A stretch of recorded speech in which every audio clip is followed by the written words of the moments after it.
Our reading is from Psalm chapter 139. That's Psalm 139.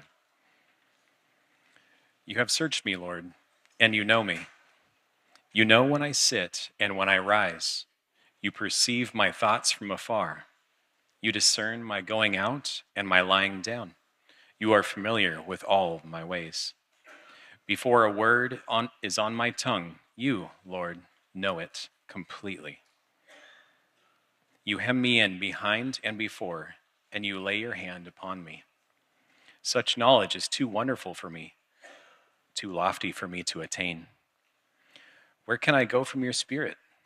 Where can I flee from your presence? If I go up to the heavens, you are there.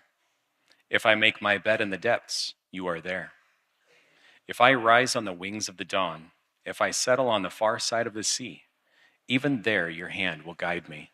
Your right hand will hold me fast. If I say, surely the darkness will hide me, and the light will become night around me, even the darkness will not be dark to you. The night will shine like the day, for darkness is as light to you. For you created my inmost being. You knit me together in my mother's womb. I praise you because I am fearfully and wonderfully made. Your works are wonderful. I know that full well. My frame was not hidden from you when I was made in the secret place, when I was woven together in the depths of the earth. Your eyes saw my unformed body. All the days ordained for me were written in your book before one of them came to be. How precious to me are your thoughts, God. How vast is the sum of them. Were I to count them, they would outnumber the grains of the sand. When I awake, I am still with you.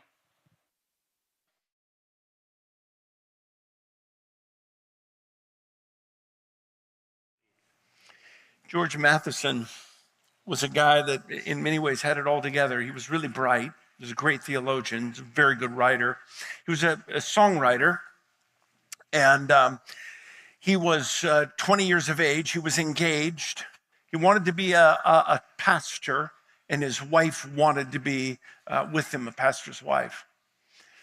He started noticing a cloud around his eyes, so he went to the doctor and came away sobered beyond imagination because the doctor said, within a matter of months, maybe years, but more likely months, you will be completely blind. George went home and told his fiancée that, and she broke up with him. And George experienced his first devastating abandonment. He still wanted to be a pastor, and so his sister said, I will be your partner and I will help you, and she was. She was, like George, a brilliant theologian, and she was a good writer, and so he would dictate a lot of things, and she would write them down, and she was literally his assistant. Everywhere George went, his sister went. He pastored a church. It became a very, very significantly large church, unique in that day to have a church of that size, let alone a blind pastor. 20 years into this, and they had an incredible team.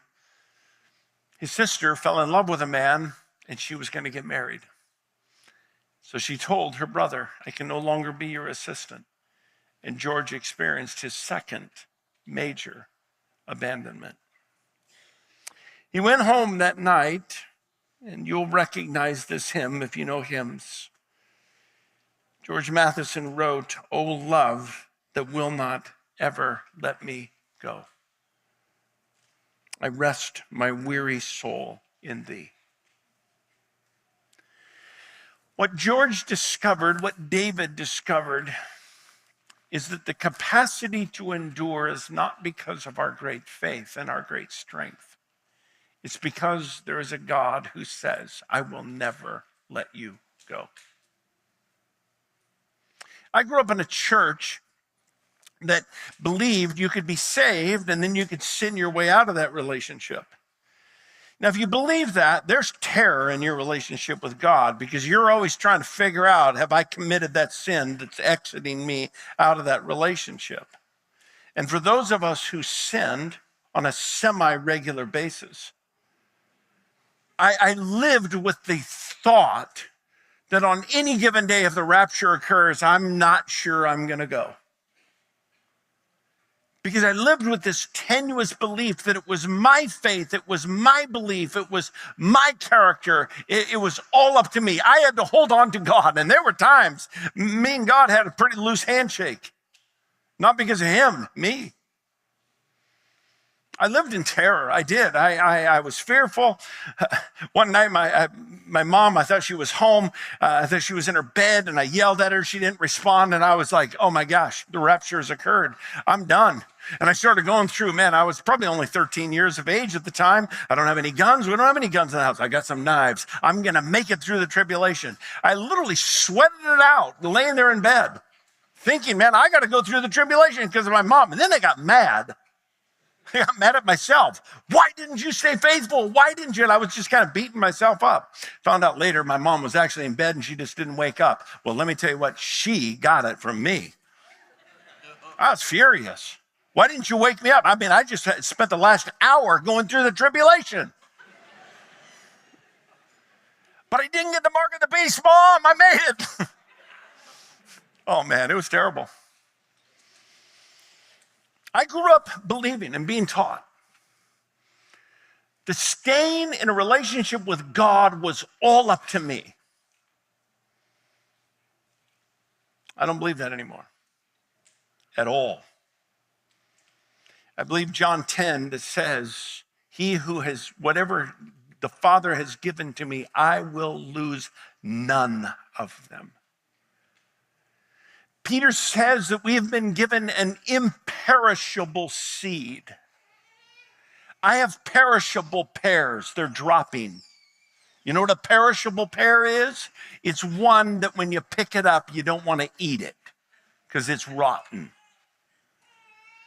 You have been given as a follower of Christ, an imperishable seed, one that cannot perish. But there are times, like George Matheson, where the abandonment, the difficulties of life can cause us, like David, to feel really isolated, alone, discouraged, maybe even, you would say, despondent, depressed. I would imagine when David is being railroaded out of town by Absalom, his son, it was not a day where he said, wow, I'm sure glad I raised a loyal and faithful son. But there comes that point where you have to ask yourself, what do you believe? And David believed this, that I am fully known, I am deeply loved by God, who will never, ever let me go. The security of my life and my faith and the assurance is not because I am a person who's got a firm grasp on God. It's because God has a firm grasp on me. And he will not, under any circumstances, let me go. The world can abandon you. Your spouse can abandon you. Your fiance can abandon you. Your friends can abandon you. But as David says, as George Matheson says, O love that will not let me go, I rest my weary soul in thee. What did George know? What did David know? It begins not with you, it begins with God. And David became convinced that God knows you inside and out, and that knowledge is expansive, it is personal, it is future, it is conclusive, it is exhaustive. God knows you, and he knows you best. David began to talk about this God that knows him. He says, you know when I sit down and when I rise. You perceive my thoughts from afar. You discern my going out and my lying down. You know everything about me. There's not one place on this planet that I can go that you're not there and you see me. his distance. He says, you know me from afar, meaning not so much that you're distant from me, but you have a perspective. You see me. You're up there, God, like if you climb up on the tallest mountain, you can see everything. You get down in the valley and you're going to see what? About 20 feet. But when you're up there, and that's his point is, God, when you're up there, you can see everything. They tell me that there's no place in New York City that you can go that you're not going to be on a camera other than a bathroom. You know, it's funny because it's probably true here, pretty much on this campus. There's no place you can go that you're not on a video. Thou shalt not pick thy nose when they go to church. Because I'm going to see you. There's nowhere, and that's true anywhere. It's probably true in Salem. It's true anywhere. You go into any store. There's not a store out there of any size that doesn't have cameras everywhere. Why? It's the only way they survive. It's the only way in New York. You can go anywhere and they're going to see you. I mean, all these new cars, they all have video. And everywhere you go, you're being watched. But it's nothing compared, David says, to God. To be honest with you, not in a grotesque way, let me say it in as noble a way as I can, is God gets into your bedroom. He sees when you rise. He sees when you go and lie down. He sees every part of your life. There's nothing that he doesn't see. And its knowledge is not only expansive, it's intimately and wonderfully personal. You discern my going out. You're familiar with all my ways. Before there are words on my lips, you know them. Before I speak them, God, you know them. You know everything. Certainly the scripture says that God knows the number of hairs on our head. Oh, but it's so much deeper than that. Even he knows, yes, the hairs on your head, and he knows your DNA, and he knows your heart, and he knows your mind. He knows the thoughts that you're going to speak. He knows them before you do. He knows your insecurities, and he knows those areas of your great strength, and he also knows those areas that are of incredible weakness. And even in those, he says later in verse 10 that he guides you and he leads you. When your kids get older, it's kind of a fun time. I don't know what age it happens. But they'll sit around the table and all of a sudden they'll get a level of honesty to you that maybe they weren't willing to tell you when they were 15, 16.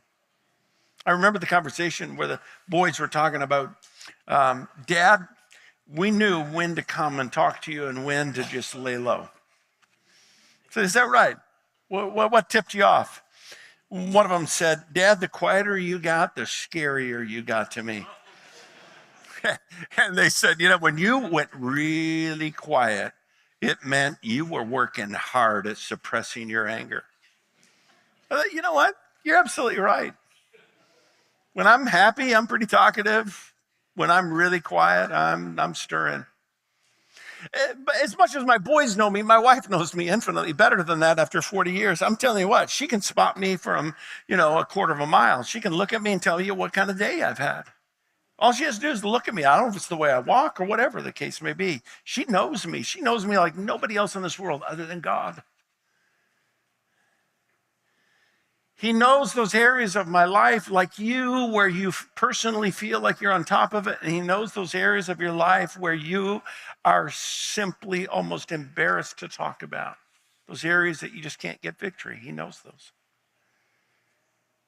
His knowledge of you, it's 100 times that of any person in this world. Maybe, let's go further, it's 1,000 times. He knows the hairs in your head. He knows the number of cells in your body. And he looks at you, and this is the fundamental point that David wants to drive home, is he knows you best. But David doesn't seem afraid of it. It's not like God is, scary to David. All of us probably at some point recently have walked up to PDX and we've done our thing where we've stood there. One time, I've discovered that you don't want to joke with TSA agents. My joking went something like this. As I was standing there, I turned and I said, wouldn't it be cool if you had one of those that depicted all of a person's sins? And the guy responded about like you just did. He looked at me like I said, I've got a bomb inside of me. I didn't say that. I was trying to crack a joke. Wouldn't it be cool if you had one of these that didn't just tell you that you have a few bolts in your knee, but wouldn't you be cool if it depicted all of your heart and soul and mind, what a person's thinking? It wouldn't be cool at all. If you were given that power, you would discard it in a minute, but God knows it every day. And David's not afraid of that. He's not.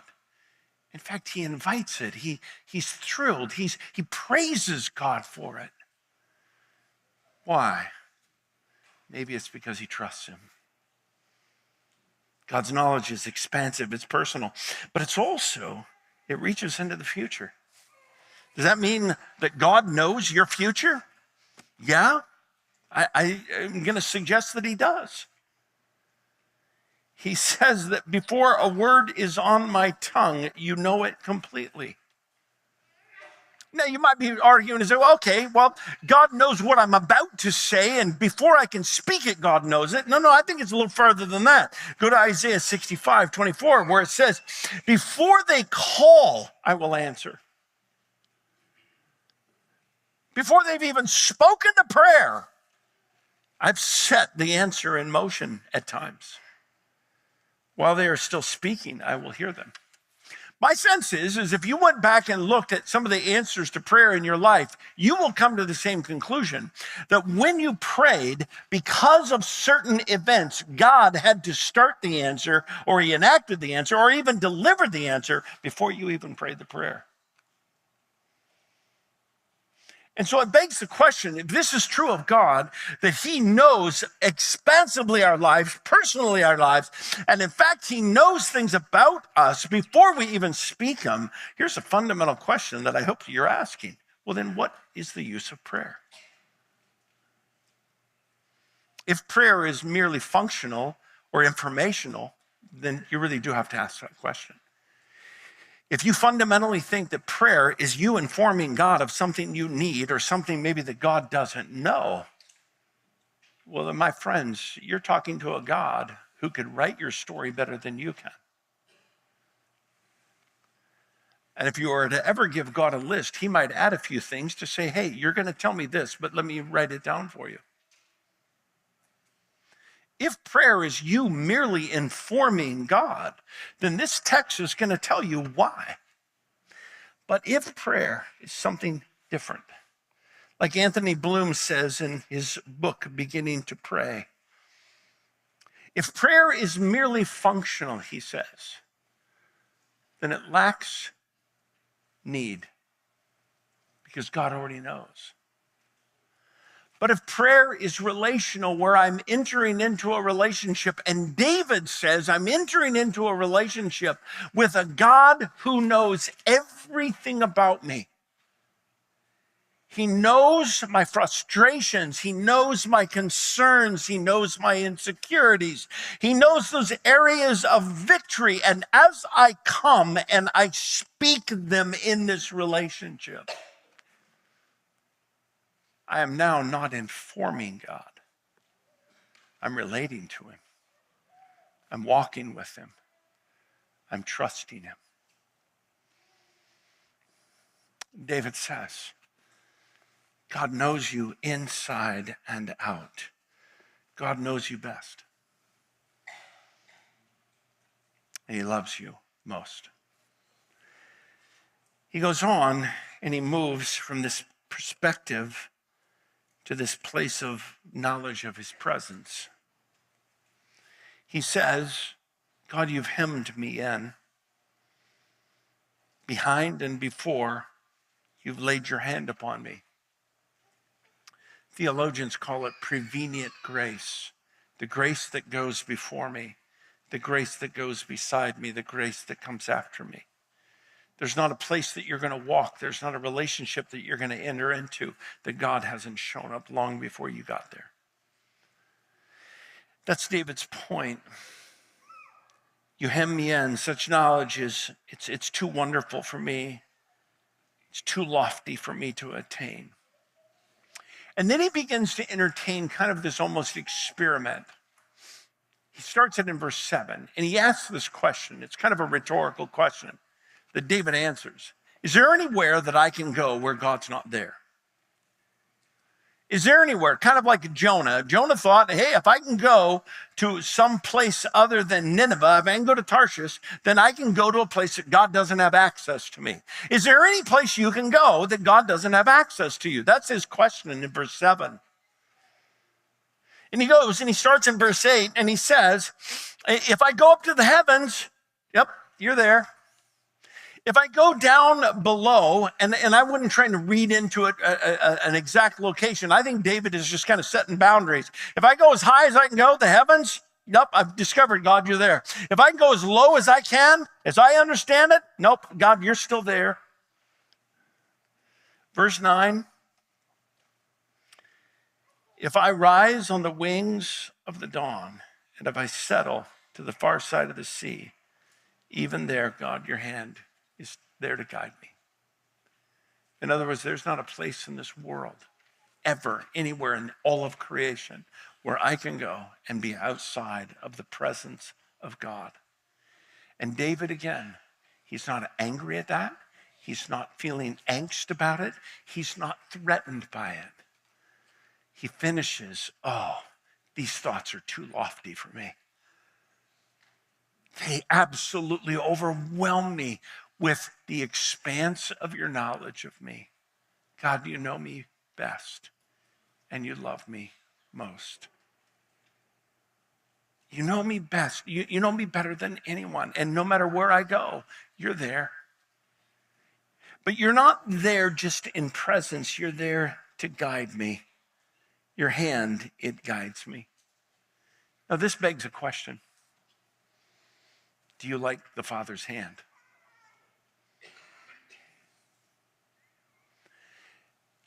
If you're in a dark alley and it's nighttime and there's a hand that comes onto your shoulder, you don't like that hand. It scares you. When I was a kid, I had no wisdom. And we were at Hollywood and Vine at the Howard Johnson Motel.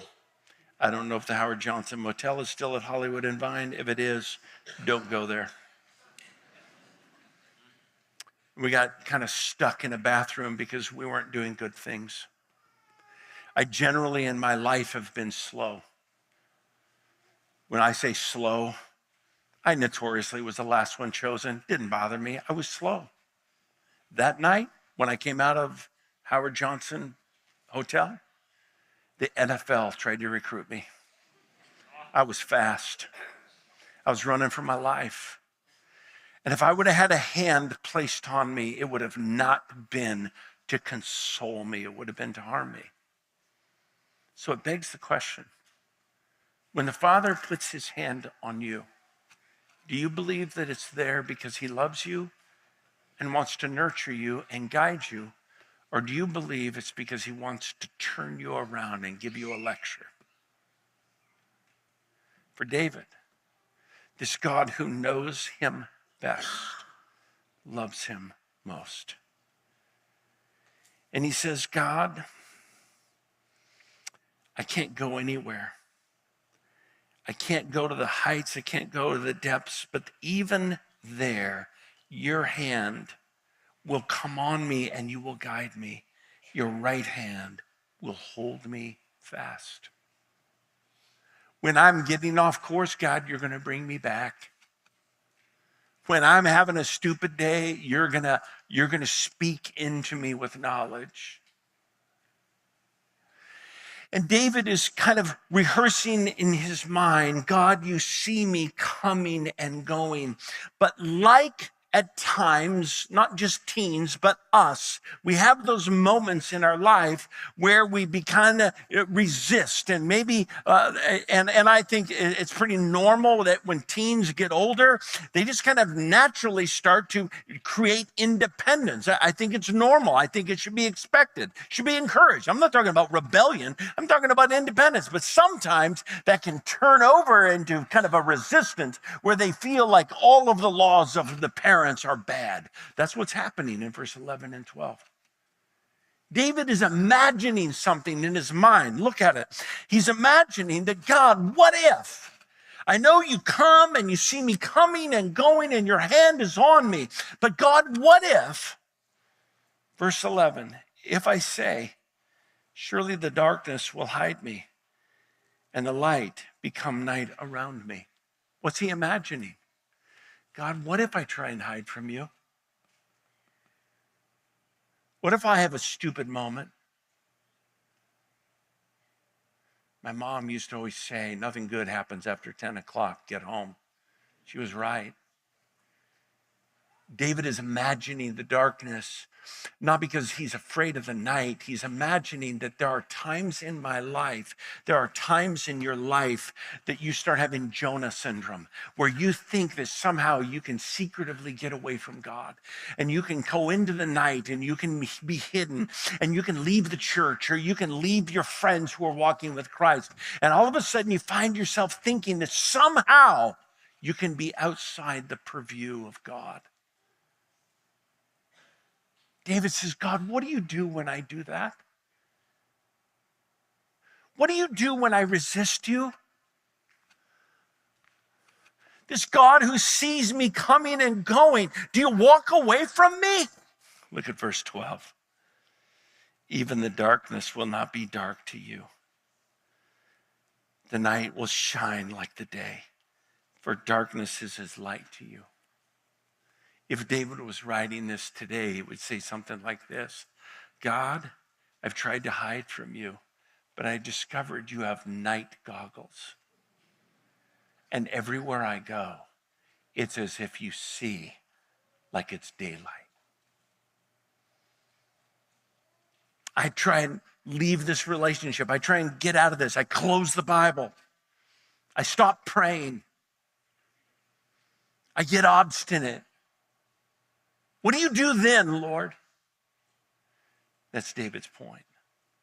If your security comes because you think you will remain faithful to God, there will come days, periodic moments, there will come seasons in your life where you will walk into verse 11 and 12 and you will think, God, I'm just tired. I'm tired of being this way. I'm tired of responding. I'm tired of being obedient. I'm tired of repenting. I'm tired of these things. I'm just kind of like tired of it. And God, what happens in those moments when I release my grasp upon you?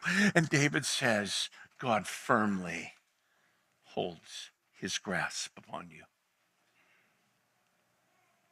You see, the God who knows you best, he loves you the most. And your security with God has nothing to do with your great faith. It has everything to do with the power and the commitment of the Father, who Jesus says, and I will lose none of which the Father has given to me. Peter says, I will receive an imperishable seed. Thessalonians, Paul to the church says, even if you are unfaithful, God will not be unfaithful to you because he cannot deny himself who dwells in you.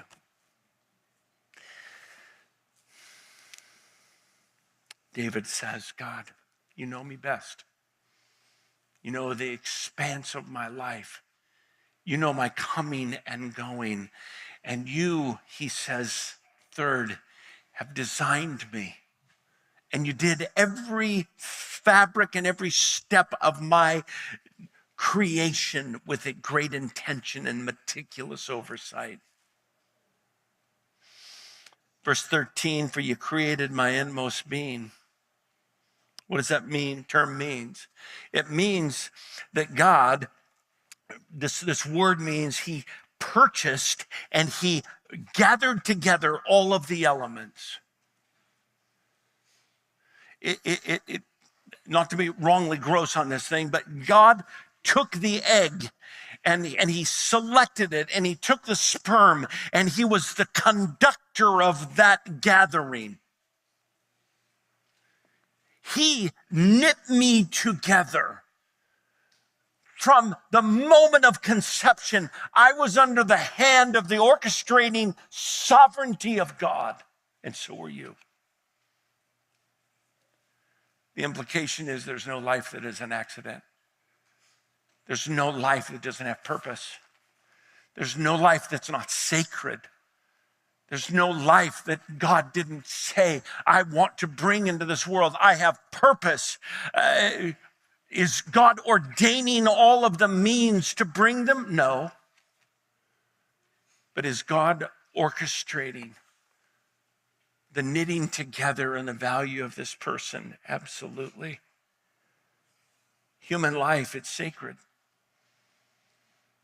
How did we get to this place where we see life as disposable? How did we get to this place where we are pragmatists, where if it doesn't fit my time scale, we can get rid of the blob? How did we get to that place? It's quite easy. This text tells you, when you diminish the glory of God, you will always sacrifice the sacredness of people. When you lower your view of the enormity of who God is and his knowledge and his power and creation, you're forever going to reduce the sacredness. We actually think it's the opposite. We think if we diminish God, we'll elevate ourselves. If we can get people to not believe in God, we will get people to believe in the, if you will, divinity of humans. It's exactly the opposite. When you destroy God in your mind, you're destroying people along with it. When you no longer have an extremely high view of God, then you're always going to have a very, very low view of people. When our daughter was born with trisomy 21, I had a lot of shocks. I was shocked, number one, by the number of Christians who tried to convince us that we should abort. I was shocked. How did we get there? Because we became utilitarian. If it's not usable in their definition, then it's not beneficial. And if it's not beneficial, why keep it? If it's not usable by their definition. And David comes back and he begins to say, oh God, you created my inmost being. You knit me together. You orchestrated my very being. I praise you because I'm fearfully and wonderfully made. Your works are wonderful. I know that full well. I remember having a conversation with one gentleman by the name of Roy. Roy's in heaven. I believe he is. I believe that God corrected him. I candidly would have liked to have been there on that day, but probably when I get to heaven, I won't care. But I remember talking to Roy, and I went to this passage. I said, Roy, do you know what you're asking me to do if you're asking me to terminate my child's life? Do you know what you're asking me to do? He was speechless. They said, well, let me tell you what I think you're asking me to do. You're asking me to say that God, you fearfully and wonderfully messed up. You're asking me to say that, God, your works are not wonderful. You screwed up. You made a mistake. I don't know what you were doing. You must have had an off day. And you're asking me to tell God that the works of your hands, well, you were too busy caring for something else and you misstepped with our daughter. That's what you're asking me to do. And I don't know about you, but I'm not about to tell God, you messed up. Life is sacred. It's beautiful. And because of that, David ends in this kind of weird way. I think it's weird. It's weird because most people, when they quote Psalm 139, they don't quote these next sections. Starts in verse 19. And David says, if only you would slay the wicked God. Away from me, you bloodthirsty men. What happened to fearfully and wonderfully made? What happened to, oh, I praise you, God? Verse 20, they speak of you with evil intent. Your adversaries misuse your name. Do I not hate those who hate you, O Lord? And about those who rise up against you, I have nothing but hatred for them. I count them as my enemies. Now, I would squarely put myself in the pro-life movement. I would. I am not ashamed of them. I am not ashamed of one of them. I love them. I am in that camp. But often we use this text, I'm going to suggest possibly wrongly, as a justification for how we speak of those who are for abortion. Murderers? Yes, I believe they are. But do you notice that's not where David ends? He ends where he began. Search me. Why? Why is that where David ends? He comes back after giving you this, man, I hate these people who deny you, God. And then he comes back, search me, oh God. I want you to know my heart. Test me and know my anxious thoughts. God, see if there be any offensive way in me. Might it be that David's warning is this? Those who denounce evil in others must be prepared to confront a more subtle enemy. They must be prepared to face the evil that's inside of themselves. Might it be that David says, those, God, who deny the glory of your creation, and might it be that David is beginning to think, oh God, I might be one of them. Search me. For some of you, you have hated yourself from day one. You have not liked yourself. You have been hard on yourself. You have never enjoyed yourself. And you think most of us don't enjoy you. And no matter how much people say, you let their affirmation run off of you like water off of a duck's back. And might it be that David says to you, God says to you, search your heart. Have you spent most of your life telling God, God, I really think you made a mistake with me. I wish you would have done this. I wish I could have had this. I wish I didn't have this struggle. And you don't come to the point of verse 14. Oh, I praise you. I am fearfully and wonderfully made. No, there's a lot of you that think, God, why did you make me this way? Why did you give me this family? Why do I struggle with this issue?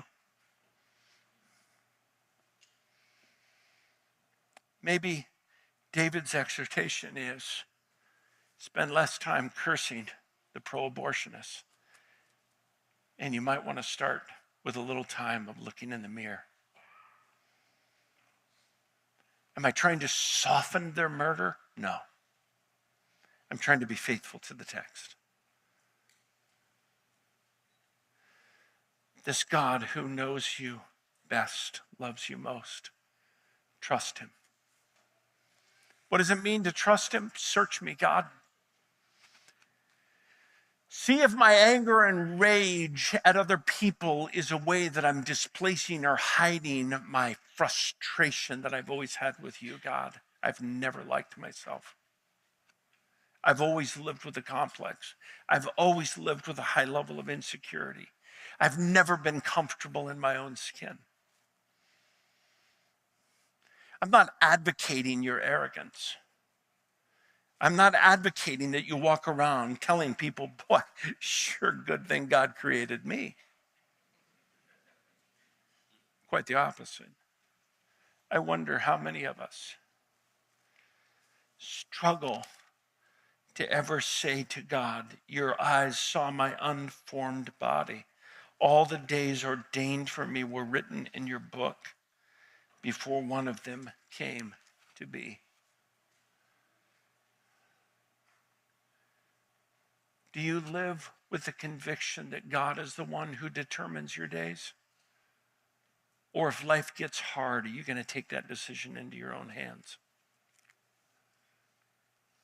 Do you live with the conviction that God has written your days into his book?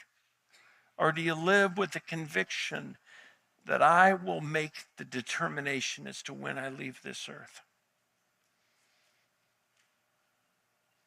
And David's point at this end is, God, I hate anything, including that which might be in me,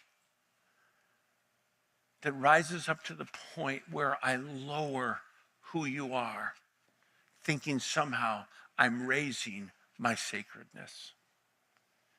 No, God, you know me best. You know everything about me. You know the days I will live. You've written them into your book. You know just how you've made me. You're the one who determined that I would have scoliosis. You're the one who determined what my IQ was going to be. It's not that I have no choice, and it's not that I have no volition. It's just the reality is, God, you're the one who chose the season that I would be born. You chose the parents that I would come into life with. And do I look at that as the mistake, or do I look at it as the ordained sovereign choice and purposes of God and delight in them? Why? Because I am known, I am watched, I am guided, and I am led by a God who's given you a purpose. And to believe anything else, God says, search me. Search me and know if there be anything inside of me that denies the glory of my Father. The God who knows you best, loves you most. Trust him. Trust him. Trust how he created you. Trust where he created you and where he placed you. Trust that. And when you do, you begin to see the delight that God sees in you.